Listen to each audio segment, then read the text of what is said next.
It's been a week of flying objects and earth-moving equipment.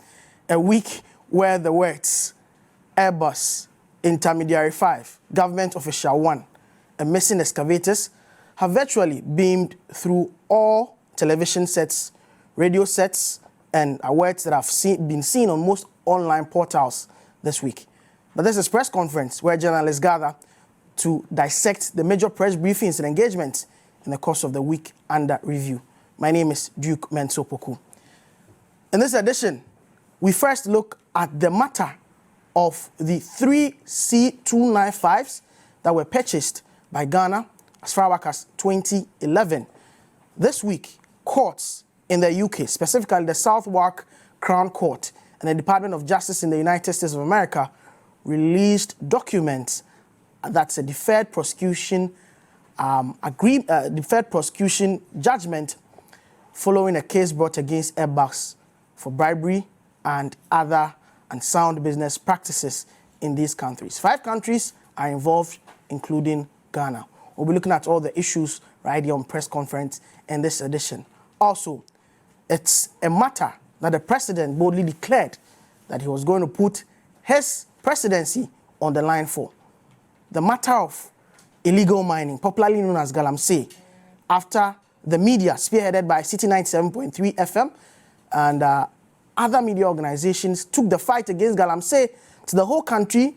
Government lashed on that, declared war against galamsey, formed the Operation Vanguard, but we are told that excavators that were seized as a result of this fight are missing. Where are the missing excavators? That's the question we're asking tonight on the program. We'll also look at some upcoming government programs with regard to the town hall meetings that were started last year. The show is interactive via the WhatsApp line, +233 055 058 5832, +233 55058 5832. That's for our viewers across the continent at the code +233. You can join us via the Facebook stream. You can also join us on the Twitter with the handle or with the hashtag press conference. I'll take a break. When I come back, I'll introduce my guests and I'll delve into the issues. Stay with us. You're welcome back. Thanks for choosing this channel. Joining me tonight to do the discussions to my immediate left is Ibrahim Al-Hassan, his parliamentary correspondent journalist with the EIB Group Star FM GH1. Welcome. Thank you, dude. Next to him is my colleague in the Citi Newsroom, an award-winning environmental journalist, virtually the head of the environmental desk here at Citi FM and Citi TV, Kojo Ajiman. Welcome, Kojo. Thank you, dude. And to my far left is Martin Esiedu Date. He works with Media Journal, TV3. He's a news anchor. If there are other accolades I didn't add, please forgive me. So welcome, gentlemen. My pleasure to be here. So we will set the ball rolling, put the issues in perspective with the major press briefings that took place this week regarding the matter of the Airbus scandal.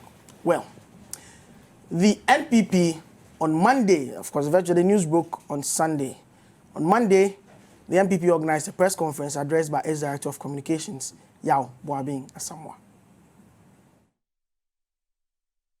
Airbus SE, in seeking to sell Ghana 3 military transport planes between 2009 to 2015, actively engaged government official 1, who we believe strongly is John Mahama, and further described him as a key decision maker in the purchase of aircraft by the then government of Ghana.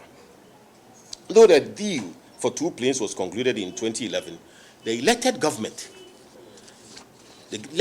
official could not have been the late President Mills.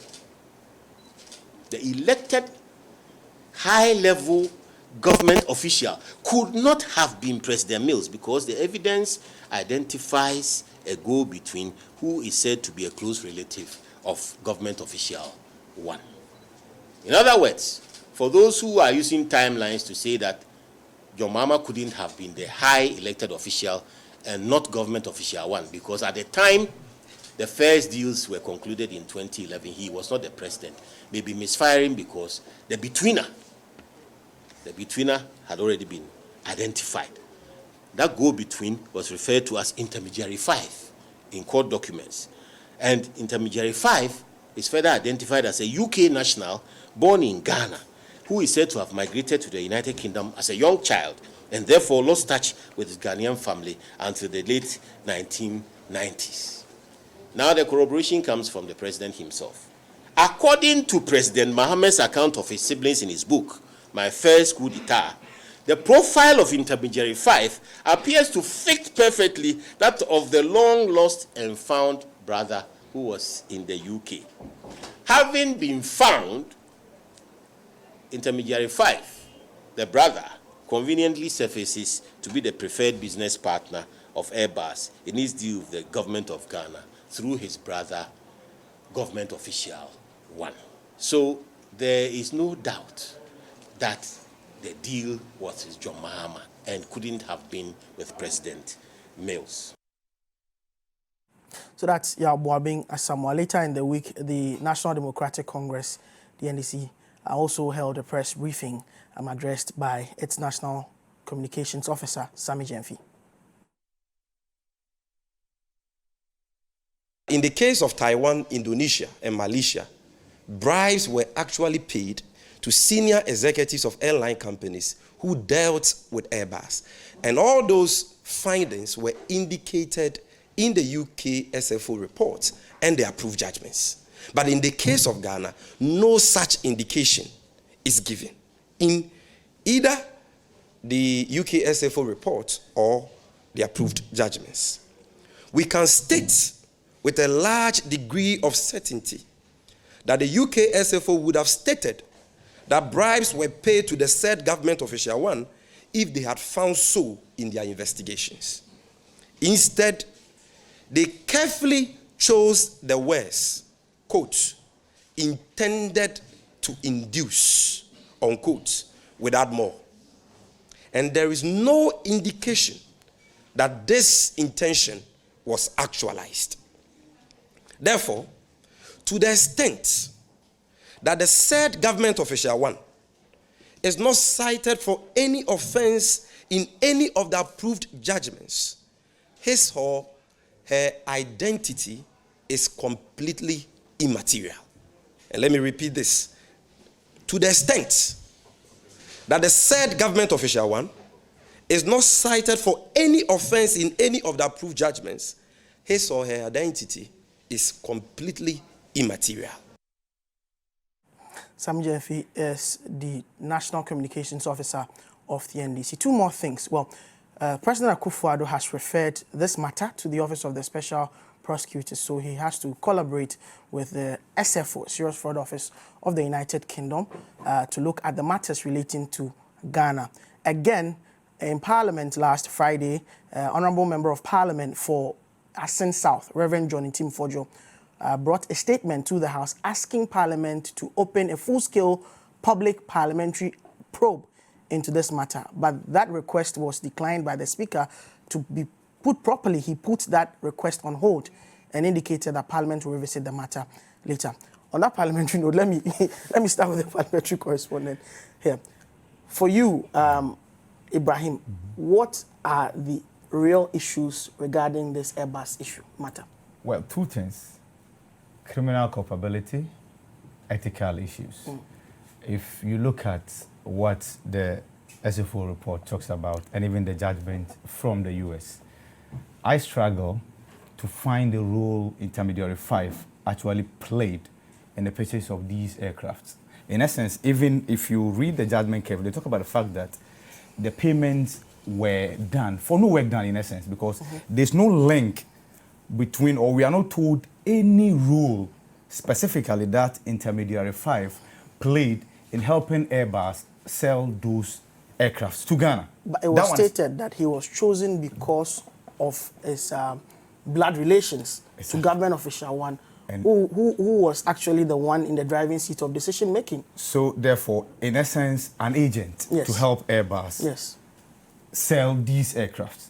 But then if you look at the judgment, they talk about the fact that he was paid for no work done. In essence, he played no part. So if indeed, genuinely, Intermediary 5 was an agent who actually assisted Airbus to do this business for Ghana, it would have then meant that he was entitled to a commission.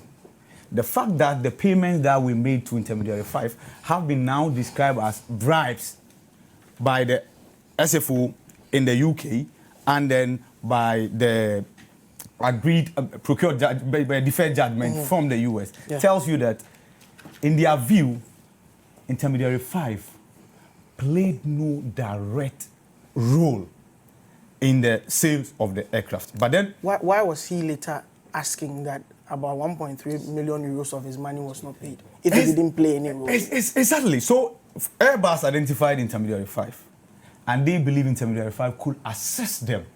There's a difference between intention and actualization. So now what is left to be established? The reason why I'll come to the morality aspect or the ethical aspect. Now, if payments were made to Intermediary 5, right, to induce government official 1, do we know in certain terms that that inducement took place? 1. 2, there's a linkage, there's a familiar relationship, as they put it, between Intermediary 5 and government official 1. Yes. That's where the ethical issues come in here for me. So if you talk about criminal culpability, it will be very difficult for anybody to prefer any case against government official 1 in any court, because per what we've read, unless there's something much more than what we've been told or what we're privy to link government official 1 directly to the sale and then the monies that were paid, right? 2. Now, if you look at the cost, and that's where Parliament will come in. Parliament's argument has always been, and Osechi Mensah Opoku, the majority leader now, the minority leader then, his argument has always been that the cost for those aircrafts were inflated. About at least 10 million per CMA's calculations then. Good. So what is the link between the inflated cost and the monies that were paid to Intermediary 5? 2 different things. No, but you would buy it at any cost that is presented to you because the deal is already cooked by somebody you know. No, my point is, in terms of... That's the link. No, I get what... Yes. My point is that, so if you look at Intermediary 5, Intermediary 5 was paid in excess of 3 million euros, right? And then we bought the aircraft at a particular amount. And the argument is that the cost inflated.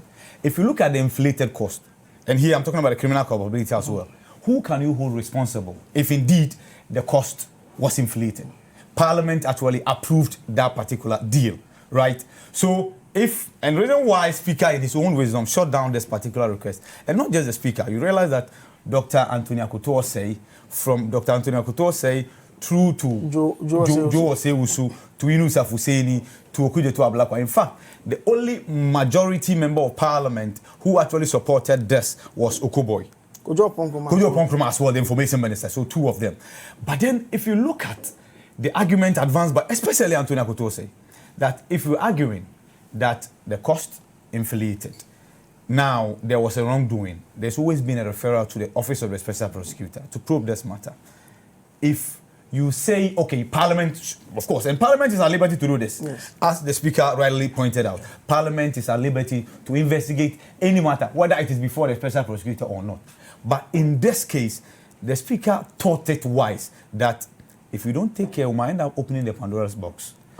I.e., there have been deals, and as we speak, there are deals in Parliament that the minority is raising red flags about. Talk about Kwalugu. The same argument, same script, but coming from different mouths. And that's i.e. opposition and then the governing party. So if the Speaker had granted this particular wish, what that would have meant is that in, say, maximum 1 month, you hear another member of Parliament calling for one probe or the other, right? So I think that what the Speaker did was right. Let's wait the outcome of the investigations from Martin Amidu and his office, which I'm aware, and I'm sure you know that as well, that the Attorney General has actually written to the UK government, the US government, and then the French government for the identity of these Ghanaians cited in these reports. And I'm sure Martin Amidu will do the same, right? But I come back to the point I make that ethically, yes, of course, you can't use the relationship I have with you, right, to more or less make profit at the expense of the state or due diligence, right? If you know somebody who is a high government official, it's ethically wrong for you to use that relationship for financial gain. personal gain. That's wrong. And personally, I'm no lawyer and I don't pretend to be one.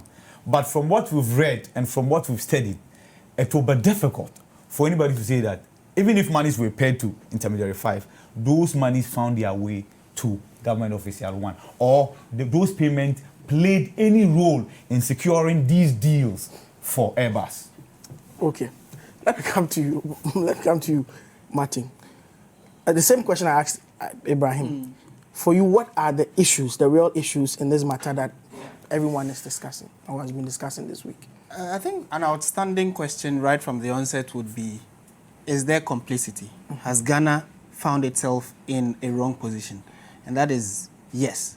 Clearly, we've done something wrong, or we found ourselves in a very uncomfortable position.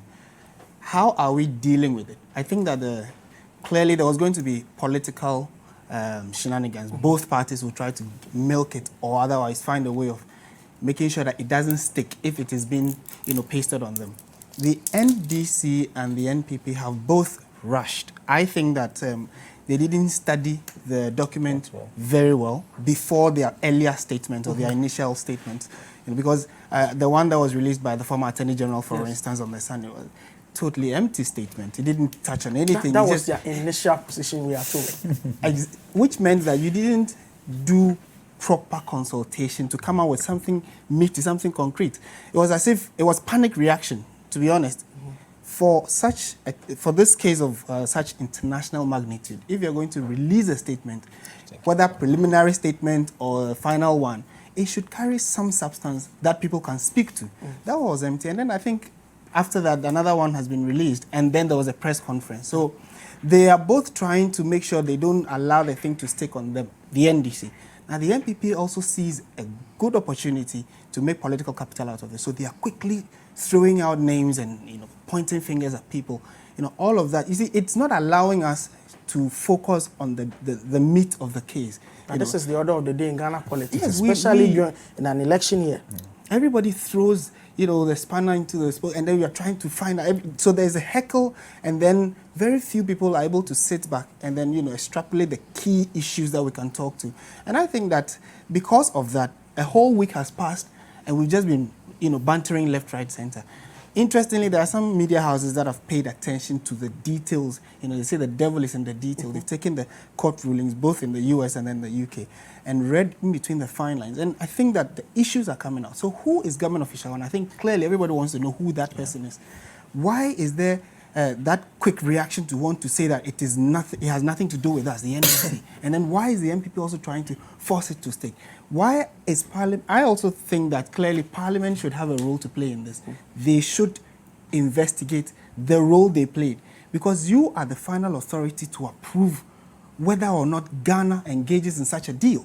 Yeah. The money that we are going to use from the coffers of the state, you give that final approval. So if there is complicity, and in this case bribery, you should then look behind you and find out who must have played a role, and then investigate. And when persons are found culpable, they should be dealt with. To be honest, I think that's my position, my initial comment over this subject. My initial comment would be that we went for loans to buy these aircrafts. It's from Brazil. Brazil, and then Deutsche Bank I'm seeing here.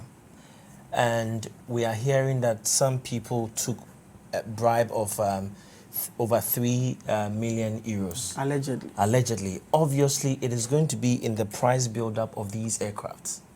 So one, we want to know, I think it would be fair to Ghanaians, we know that it's between the Mills Mahama administration. We want to know who Official 1 is.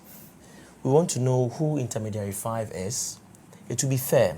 And then number 3, we also want to know, beside the money we knew that exchanged hands, what else went on? Well, see, if you read the judgment well, especially the one from the Crown Court, there's a reason why the names were not put out there. Because of the settlement issues. Yes, and it's to prevent prejudice, because the matter is yet to go into full-blown prosecution. In a sense, we will say that Airbus has agreed to settle. That's why they are paying over 3 billion in fines. Because if they agree to go into prosecution and they lose, they could be paying over 200 billion euros in fines. Well, could you continue? So my point is, number 1, when you look at the price build-up of these aircrafts, it means that Ghana was shortchanged because the report is telling us that somebody took bribes and the price got to where it is now. That was why the minority then in Parliament were raising issues about value for money, value for money. So this whole scandal thing goes back to revive whatever concerns that were raised at the time. So I think it would be fair to Ghanaians. Obviously, we are going to pay interest on these loans that we took from the Deutsche Bank and then the Brazilian bank. It is the same as our taxes that are going to be used to pay these monies, and its interests are going to accrue on these monies. So it should be, to be fair to us, we need to know the individuals behind these scandalous activities. By way of information, talking about the loan and the interest, I engaged Citi in that regard. He was a finance minister back then. And he mentions that they had Deputy, to restructure. in the instance, Deputy, in the first yes, instance, yes. But he brought the agreement to Parliament. Yeah, exactly. He defended it. Exactly. So they had to restructure Ghana's peacekeeping funds. So it was those funds, in essence, that were used in defraying this particular loan that was contracted. Hitherto, before restructuring the funds will come in. Eventually, they will find their way into the Defense Ministry budget, and then there was no dedicated funding for re-equipping the military.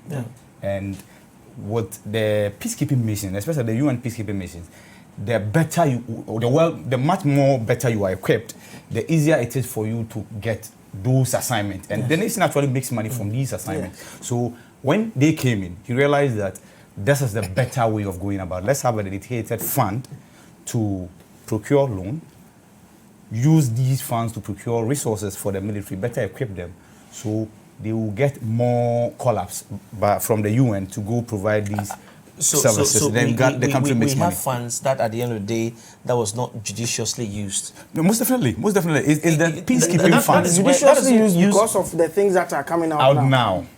But mind you, as of the time the monies were paid, and that's one thing. That's why the investigations are very important. If you ask government intermediary 5, I'm not sure intermediary 5 or intermediary 8, any of them will agree that at the time the monies were being paid, they saw them as bribes. All right. Well, my final little submission on this. Agent fees are normal. Success fees, yes, in global business. Success-based commissions. Yeah. The other fear I have held right from the onset of this is that there is also the possibility, which we should not lose sight of, that we may never get to the bottom of this.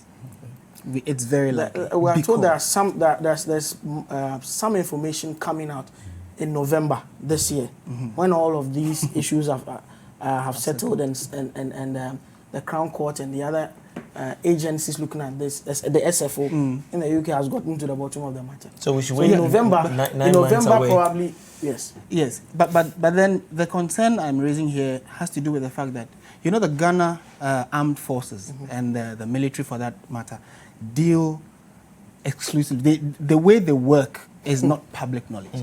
Now, this has roped them into public discourse because whatever equipment was procured was to be used by them. And so there is a possibility that we may have to start asking them questions. Now, how are we going to do that? Because this is the armed forces that are supposed to protect us, and it's not every business that they indulge in that should come public. So if you want to question them, you may have to question former officials who are no more in service, which may make it but it still stays within the remit of national security. Well, state security. Final issue I want to clear. Can Martin Amidu do this? Especially when he was the Attorney General who preferred the legal opinion on this matter. We don't know whether he endorsed it or not because as of now we've not seen the legal opinion he wrote. Let me take this one. You know, in the report we are told that the government official 1 is a blood relation or a brother of intermediary 5. These were people who were bent on, seeing through this deal. So any legal issues that I'm sure popped up at the time were overlooked.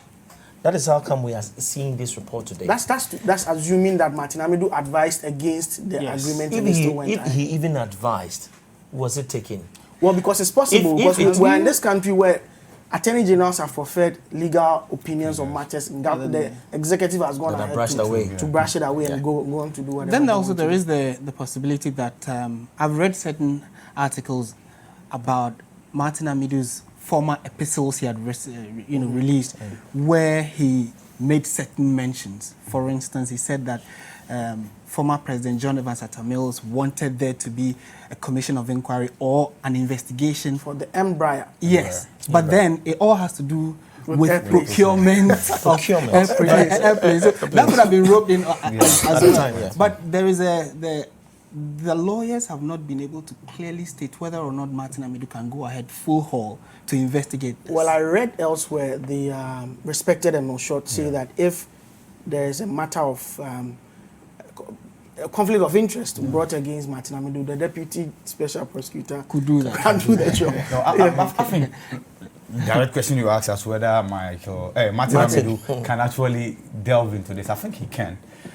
Even if he preferred a legal opinion as an attorney general at the time, I'm sure, given the facts that we're privy to now, and I'm not sure these facts were available to him at then that time. he Yes. probably have So made a different. he can. And if preferred a he's different conflicted, Martin Amidu, I'm not sure he will hesitate in coming out to say that I'm conflicted in this and as a result of that. But I think let's not reduce the investigation to just knowing identities of people, and that is it.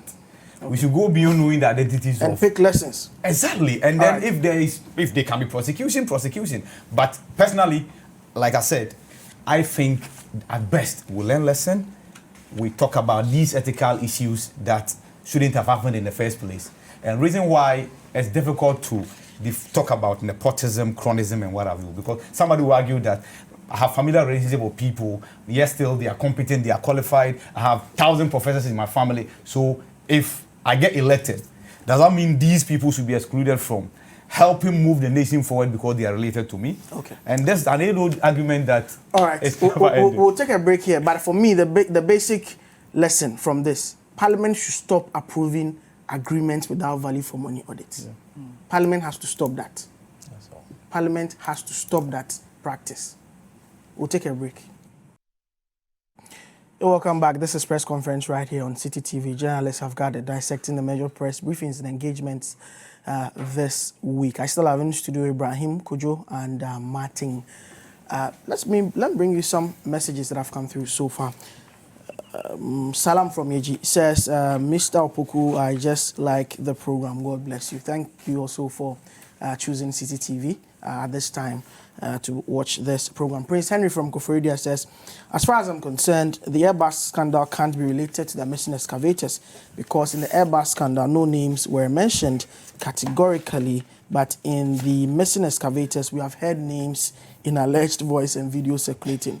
The question is, will the Airbus bring back degraded land and water bodies that is making Ghana Water Company Limited very cumbersome to provide, making it very cumbersome for Ghana Water to provide water for us. A final one from Kwame Edinkra Patrick from BBNE says, good evening. I was shocked when I heard the excavators had flown to Dubai. Dubai, are we in good hands now? Kwame Nkrumah Ghana Pani. Well, those are some of the messages. Keep them coming in. But the consensus was that you have 30 seconds each on the Airbus matter. Yes, clearly, I think that interestingly, it wasn't just Ghana that was mentioned as a number of the countries that were complicit in this. Malaysia, Sri Lanka, Indonesia, Tunisia, Taiwan, I beg your pardon. Some of these countries have already picked individuals who were involved, and some forms of prosecution have started. So I believe if we are able to decouple the issues and the partisanship, we'll probably be able to, by now, get to know who did what and how we can get to the bottom of it. I want to commend the President for writing officially to the Special Prosecutor's Office to commence investigation, but I don't know when the Special Prosecutor will start its work. In any serious country, we should have seen people behind bars now, or people being questioned or interrogated now. In Sri Lanka, the former national chief officer, air officer, is in police custody now, and he's being investigated. In any serious country, I think by now we should get some people being questioned as it stands now. Okay. All right, I disagree because the cases are different. Let's allow Martin Amidu the time to do his work because here I'm talking about the speed. No, I understand. If you talk, the speed came speed. from the president. See, the president, it's, I think it is the fastest referral I've ever seen in the past 3 years. No, it is. I know. But the point I'm trying to make, the point I'm trying to make is that 2020 is an election year. Yes. Mid-June, July, August is all going to be campaign, and but a lot of issues. Is not a lot of issues will come up that will drown these things. No, Martin Amidu's focus. You are here and you see all these things. Let's move to the second issue for discussion. It's got to do with the missing Galamsey excavators. Where are they? Well, we're not the only ones demanding answers. The NDC too. The NDC is demanding answers. Was a press briefing this week regarding this matter. These jaw-breaking revelations, which are a testament of how corruption has assumed epidemic proportions under President Akufo-Addo, do not come to us as a surprise at all. In fact, these later developments are a vindication of our long-held position that President Akufo-Addo's so-called fight against illegal mining is a ruse calculated to appropriate the illicit Galamsey trade for MPP and government officials. Any government with its name would have by now sacked or caused the arrest of the Minister of Environment, Science and Technology, Professor Kwabena Frimpong Boateng, who has become both a player and an enabler of the illicit Galamsey trade. He is both a player and an enabler in Galamsey. This was the response from the NPP Director of Communications, Yabo Abiyan-Samoa. Professor Frimpong Boateng's integrity, as far as that difficult office is concerned, to me, is intact. Now, the question is, what do you do once the matter he raised has come up? As we speak, the excavators, or some of the excavators, I can't tell the exact numbers, have been found. And beyond that, people have been arrested. It is important that we appreciate the fact that people have been arrested. And some of those people who have been arrested include ruling party members. So that's Yabo Abiyan-Samoa sort of pine the allegations brought against his party regarding these missing excavators. Akojo, you have been there from the very start. He actually looks like a miner. I can own a concession, but every Ghanaian... But Akojo, seriously though, how did we get here? In terms of the chronology, how did it even become part of the modus operandi for the MSIM of Operation Vanguard to be seizing excavators that we cannot account for now? You know, before this campaign, you know, in 2016 we started Stop Galamsey Now through the media work and all that, and 2017 government joined in April, and it started putting measures in place. So one of the measures that it put in place was to have an interministerial task force comprising of 10 ministries: Lands and Natural Resources Ministry, Ministry of Environment, Science and Technology, Interior, Defense, local governments. I mean, a lot of ministries, over 10 of them, to come together and have a multifaceted approach to deal with illegal mining at the time. So Operation Vanguard was born out of MSIM, the Interministerial Committee Against Illegal Mining. So their modus operandi was that they were to go out there and flush illegal miners who at the time had destroyed major water bodies like Ankobra, Pra, and then Brim. So when they get to the mining site, they confiscate excavators. So in any mining district that they went, the instruction was park these excavators at the nearest police station. In fact, that's the mining law. That's what the mining law says. But then for lack of space in these district police stations, they are parked at the various district assemblies. And it was also expensive to cut these excavators to from the bushes to the MMDAs, because you need to get a low bed, which was costing between 1,500 to 2,000 Ghana cedis. You just cut one excavator. So we traveled across 9 mining districts with then John Peter Amewu. We seized about 500 of them with Operation Vanguard Is this team. something you can personally confirm? No, we're collating the issues. In terms of the numbers? In terms of the numbers, we had about 500 of them. And then, so these excavators were not packed at one place. It was supposed to be packed up in the following, the western, central, eastern, the mining areas there. Now, the directive was that, the various MMDAs had activities that needed earth-moving machines. So the MCU or the DCU could, write to the commander, Operation Vanguard commander, and take some for, any kind of construction works or road construction work that they need the excavators for at the time. Only for us to wake up in 2019 and then 2020 for the chairman of the committee to tell us that these excavators are missing. The Minerals Commission Act says that when equipments are seized in the course of operations like this, they should be kept at a police station. Yes. After 6 months, the relevant government agencies can gazette it and distribute it to public institutions. Yes. Did they do any of these? Well, Duke, when MSIM came to being, it's usurped some of the powers of Minerals Commission. Professor Frimpong Boateng and then Charles Bishi, who was the secretary at the time, they were, taking charge of the whole fight against illegal mining, which Minerals Commission could have done. So confiscation and redistribution of, gazetting of excavators was done by MSIM that had usurped the powers of, Minerals Commission at the time.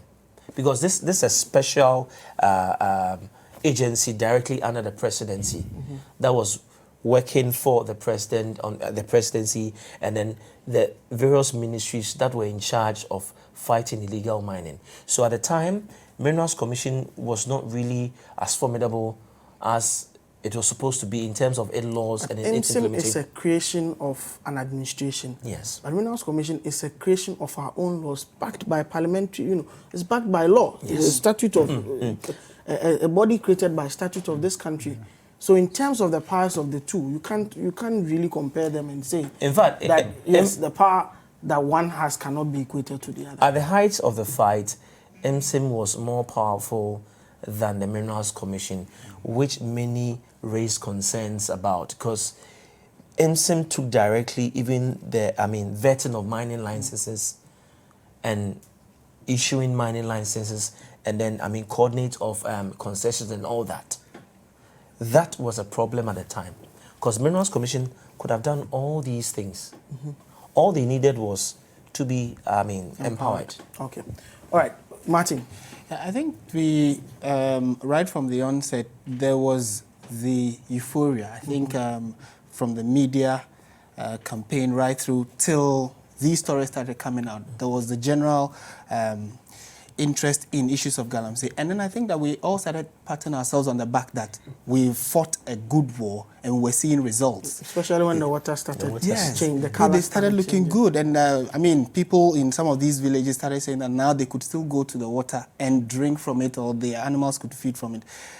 That was a success story. And I think the media, as always, or unfortunately the populace, went to sleep. You see, so the enthusiasm, the vim with which we started the campaign, it died out. And then again, it could be because other issues came into the fray, so we all lost focus on this issue of galamsey. Then again, when government put together this committee, did we get to know the exact things they were supposed to do as and when the things happen? For instance, yes, when you go there, and I'm sure because it was a new kind of problem, they needed to find new kinds of solutions to them. So then they formed the committee, they go there, they see. Did we get to know that when you seize these excavators, these are the clear guidelines you need to follow? They just said I'd hand it to the police. Which police? The regional police or the district police, or there is a particular police area that they should be sent to. Now, if already these laws are clearly stated, then it meant that the gauntlet must drop on someone whose responsibility was it to ensure that these clearly stated laws were followed. And that would be the minister. So again, let's stop politicizing this issue and deal with the substance of it. Here, clearly, the minister has fallen short of the expectations of him. So I think that he should be dealt with, or immediately and respectfully, he should resign. We should start having these kinds of stories of people who are in office, who have done wrong, or clearly have fallen low of expectation, what was expected of them, to do the right thing or the honorable thing and resign. You know, but quite apart from that, I think it is a shock that wherever these Galamsey activities were ongoing, mainly in the eastern central Bono regions and the Ashanti region, all these places, those are the places where you had these excavators. How did they find their way to Accra? And which routes did they even use? These are earth-moving machines. And are we saying that the police or people along these areas could not see and question where these machines were being moved to? I think we can lay blames at the doorstep of people, but then we all need to play or take part of the blame for going to sleep for something like this to happen. This is horrendous, and maybe while the government is quick to look into Airbus, they should also be quick to get to the bottom of this. The CID says they're investigating this issue. The CID, CID has gained notoriety for not... The minister wrote to the CID, you saw the letter, actually recommending that a couple of people be picked up, including Ekwaosi. You see, yes. So Ekwaosi came to the picture in 2018, December 2018. His job was to cut these excavators to a location in Accra. Now, it turned out that when he was asked to go and pick, let's say, 10 excavators at Takwan, he'll get there and find 3 of them. Why? Miners would have gone to court to, get court orders to come for the excavators. The latest video dropped trying to, get Professor Frimpong Boateng in the picture to try and use that trade to fund political party activities. Now, my problem with Professor Frimpong Boateng is that if you are employing someone to deal with excavators, an excavator is between $270,000. It's not, money that we can joke with. One excavator. I'm telling you, almost $300,000. That's even a small one. That's almost $300,000. Yes, I'm telling you, Duke. An excavator. I am telling you, Duke. Wow. Now, Ekwaosi is a suspended vice chair of the NPP in the Central Region. I don't think the time that this task was given him, he was suspended. No. Was he? No. This guy is someone who has troubles with his party for allegedly getting involved with some dubious activities in the UK and all that. He comes back to... I'm saying that due diligence should have been done on Ekwaosi. To know who you were given that kind of contract to. The accounts will say, "Yantotomo money in Enja Okra." That is the whole. That's where the problem started. And for him to tell Professor Frimpong Boateng to sort of create something to out of the confiscation to fund political party activities, Duke, I regretted following John Peter Amewu going in those areas. We were traveling as late as 12 a.m. at night to Galamsey site. Some say the transfer of Amewu to energy signaled the death of the fight against Well, for me, both ministers are competent. Everybody has his own approach in fighting issues. Amewu was a firebrand. When he gets to the site and he sees any wrongdoing, or he asks the Minerals Commission guys, this guy, has he got a license? Oh, his license expired in 2012 and he's still mine. Hey, you'll be arrested. Remember what happened at that site, the white guys? I've forgotten the name of it. Amada. In the Ashanti region. Ashanti region, yeah. 5 Russians were picked up at a time. Asuma Chairman is a lawyer by profession, so sometimes he will look at the legal issues, and all that. Actually a landlord expert. People he celebrated so for he has his different approach, but then people will tell you that the fire that used to be at the Lands and Natural Resources Ministry has died down a little bit. All right, should Frimpong Boateng resign or be sacked? Well, I I feel sorry for Professor Frimpong Boateng. Very, very, very. And that's because we are blaming him for things that probably he might not have even done. decision to employ somebody, a party person, a vice chairman of a party, doesn't rest from Boateng. So far, he's not explaining himself. We are told of a press briefing that is coming, that is upcoming, and we don't know when it's going to be held. Yes. Because we need to hear his side of the story as well. You mean Professor Frimpong? Yes, Professor Frimpong. He's busy writing letters, assisting the CID to investigate this matter. But I think my issue with the narrowness with which these investigations have been done. You see, it was not only excavators that were seized. Gold. Yes. Four-wheel drive. Just yesterday. And what have you. The Small-Scale Miners Association has petitioned the president to also look at this, the matter of the seized gold. Exactly. And they are cross-country vehicles and what have you. So SUVs. Exactly.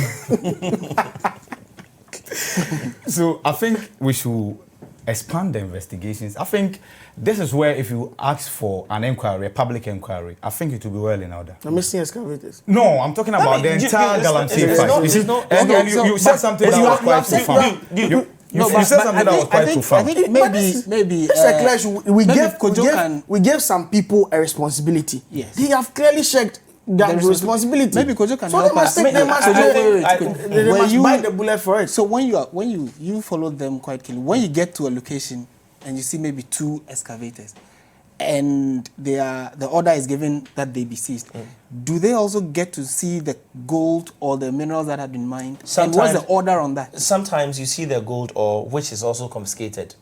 You know, at once you cannot move the And we excavators don't know where the gold ore goes to. You take. Of course, it to be under. We can't Emsen was commissioned to oversee all this in school. Operation Vanguard. Emsen, the international, yes. through Operation Vanguard. So anything that is confiscated, it should be brought to Emsen. Okay. So reason why we need to expand the investigations. And the head of the incident is Professor Frimpong. These things. Now listen, there are reports that even Professor Frimpong Boateng's son is involved. Yes, that's right. That needs to be cleared. There are reports that the Galamsey had political heads. That's the police. Yes, had the political heads controlling affairs. And if you do that, you've lost from the beginning. And it's instructive what you said from the beginning, that this fight was never started by the president. Let's not kid ourselves. Yeah. The media started this. The president joined along the line. He put the force of the state behind it. Yes. And we're all happy for it. At the point, and I don't agree that the media went to sleep. So what? We were expected to put trackers on the excavators. The media never went to sleep. I have tried. The media never went to sleep. I've written to Operation Vanguard a couple of times, wanting to do a recap of Galamsey, where we've got into. They say that the weakest link is prosecution. We've heard of Operation Vanguard. I know about that. They said the law people are stopping the whole thing. I know about that. Now these miners are emboldened. They have military and police people protecting them in the bushes. Who are you, a journalist, to go there to say, I'm going to do a report and all that? They'll come, you return in your lifeless body. The reason why we had a task force, so you were part of the media men covering the task force. Wow. Yes. So at a point, was it that the task force also gave up? Because listen, we are worse than where we were when this whole fight started. And it's we are worse. Was the fight necessary? You see, for the fight, it was very necessary. But how things were administered is the problem. So if we are worse off than we started, then what's the use of the fight? We'll take a break here. This is press conference. Keep your messages coming in. Welcome back. This is press conferences. This is the home stretch period, final minutes of the program. But of course, we'll get time to deal with the last matter at hand. Government is will be organizing the coming week. It's town hall meetings. Of course, we'll be expecting more of that to come. Looking at the fact that the country is going into an election in December. The information minister addressed the press regarding this matter earlier today. The exercise will be heavily data-driven, and the data will be made available to the Ghanaian public and other stakeholders immediately afterwards. Evidence of work done will also be mounted in a results fair exhibition that will be led by the Ministry of Monitoring and Evaluation, similar to what took place in Accra some few weeks ago. Dr. Bawumia's presentation will set the tone for a public accounting mechanism of the work done by the Akufo-Addo administration with reference to these 388 manifestos, these 388 manifesto promises and commitments in these 3 years and 2 months. The theme for the government town hall meeting is Accounting to the People, Achievements of Government from 2017 to date. It will take place at the Great Hall of the Kwame Nkrumah University of Science and Technology, Tuesday at 10 a.m. The general objectives of these town hall meetings and results fair are to ensure accountability in accordance with the Constitution 1992, to guarantee inclusive and participatory development, and to provide an opportunity for citizens to engage with implementing ministries and give feedback. So ask Kojo Nkrumah, 388 promises to be tracked this week in Kumasi. Yes. Expectations? Well, in order, we are in an election year. You see, you so can you emphasize you so the see can you do so. You must let your achievements speak for themselves. Exactly. So this the NPP version of the Green Book in essence. But this one we are not putting pen to paper or we're not typing them in hard copy. But my point is that we're told there will be pictures and videos. Most definitely, on like display. gallery, yes, on display, yes. But these are no books that you can carry home, unlike the green books, Okay. right? So in essence, but you see, and all these things, what I say is, if the promises have been fulfilled, you are touched one way or the other. Nobody should remind you that your life is better. The politicians say you must tell your story. That's good. No, my point is, telling the story is good. My point is that the ultimate beneficiary is the electorate. So some of them need reminders, but not all of them. Of course, if your life has been turned around, you look at yourself and you know that your life has been turned around. You don't need anybody to come and remind you. Yeah. But yes, as by way of you promised to do A, B, C, D, 388 of them, obviously, you might have fulfilled some of them. You are on your way to fulfilling some of them. You are deferring some of them to your second term. The public needs to know. All right, Kojo. I'm happy I'm a journalist. Citi FM, Citi TV, we started the health facilities that have been uncompleted. We went down to the various districts. Wrote a petition to the president, and now results, we are getting results. So if they have indeed, over 300 promises, they have fulfilled some, we'll go down there and see if indeed that is the case. So we'll be tracking the government's promises that have been tracked. As always, we have We'll been be tracking the The former president, John Ajikunkufo, told them at their conference that you need to tell your story, you need to sell yourself, let people know what you're doing. So I think it is in order. And again, I think he makes a good point by saying that some of the things we should feel. If you can't feel it or see it or get to experience it, it becomes difficult to believe.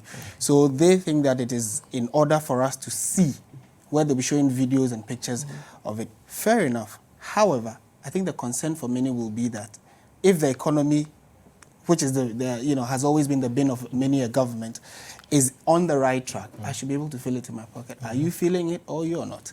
We'll see what Tuesday brings. Certainly, we'll also ask questions. Since it's a town hall, hopefully there'll be, the permission for us, or the opportunity for us to ask questions as well. Yeah. All right. Messages. Baba Abotreye in Ashalibotri. When you pay an agent 10% on rent accommodation, is it a bribe? Does it affect the price build-up? What we should be talking about is excavators flying and goods disappearing. Okay, Charles in Legon. It seems this country has secretly been sold.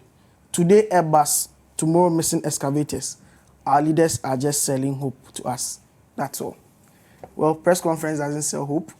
Journalists gather to discuss the matters that have come up with regards to major press briefings in a week under review. My name is Mensah Opoku. I had in the studio Ibrahim Al-Hassan's parliamentary correspondent, EIB Group, Kojo Ajiman's broadcast journalist, Citi FM, Citi TV, and Martin Esedu, that's a news anchor, TV3. Same time, next week, press conference will be back on your screens. But until then, keep watching Citi TV.